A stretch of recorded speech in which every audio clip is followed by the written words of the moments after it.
Some tremendously exciting news, boys and girls, with the unexpected and incredibly welcome announcement this week of God of War Ragnarok, the continuation of Kratos' journey through Midgard. The new trailer, which is very short, shows the world serpent sliding into a circle with the words Ragnarok written on them, and then we get to hear this little line from Kratos. You must prepare yourself.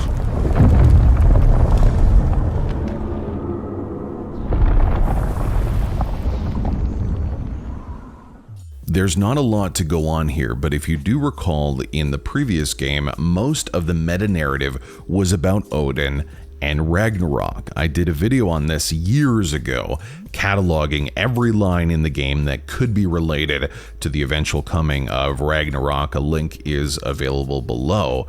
But right now, I wanted to take some time and go over some of the theories and ideas of how Ragnarok will be implemented in this upcoming game. From Odin's perspective, God of War is about him stopping Ragnarok once again, killing off the last of the giants, in this case Loki's mom, by sending Baldur to take her out, not knowing at that time that Loki is in fact part giant himself. He inadvertently began Ragnarok by sending Baldur. As soon as Kratos killed him and those drops of snow hit his dead mustache, the very important step of Fimbulwinter has begun, thus beginning Ragnarok. Odin in the game and in mythology wants to know the future because he knows during Ragnarok he sees the end of his life. He captured the wolves Skoll and Hati, who will bring forth the next steps of Ragnarok when they devour the sun and the moon, all in an attempt to control the outcome of the universe. Judging by this scene here in God of War, Faye prophesized both the deaths of Kratos and Loki starting his journey with wolves by his side. I think those wolves are in fact Skoll and Hati, and that Loki is trying to bring about Ragnarok to avenge the death of his father. Now, there are three wolves. Along with that, I believe Fenrir, a mystical wolf who is the child of Loki in mythology and supposedly devours Odin, is also going to be in that triumvirate. Now, I mentioned the death of his father, of Kratos. I'm willing to bet that in this scene here, the scene that ended the previous game, Kratos is in fact killed by Thor in this scene. It'll happen, in my opinion, in the beginning or very near the beginning of God of War Ragnarok, thus putting Loki on the quest for vengeance, which is of course a very familiar God of War mechanic against both Thor and Odin. Also in the game, expect a rooster to crow, likely going to be this cool bird here from hell that everyone freaked out about in God of War, and Heimdall blowing his magic horn, awakening all gods on either side for one final battle, also awakening the dead giants.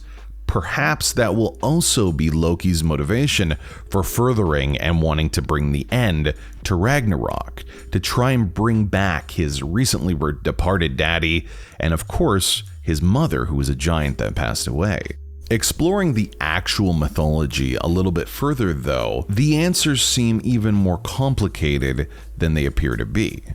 Remember the world serpent that helps us in our journeys in the first game? We go inside his belly at one point. I think that Kratos is in fact that world serpent, specifically because of these scenes here from the first game.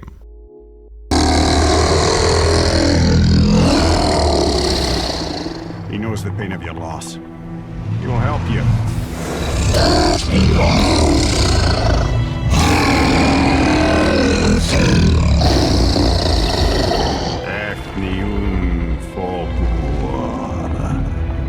Curious.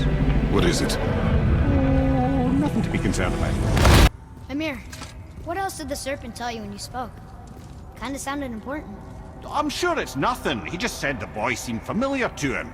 Me? That's impossible. Oh, I quite agree. Unless, perhaps, he refers to something yet to be.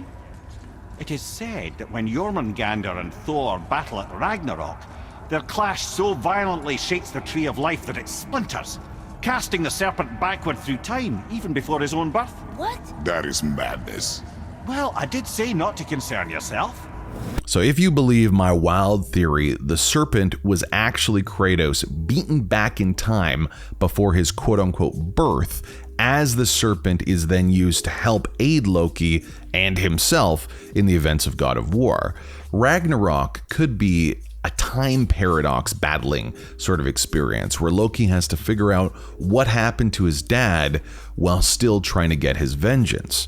Wild speculation, but judging by how the original God of War left things off, what do you think would happen if another massive PlayStation exclusive blockbuster killed off the main character in the first few minutes? It seems likely that this story in some way will be the end of Kratos, but when that happens and how needs to be expertly done, or as we've seen before, there can be a full-on revolt from the fan base.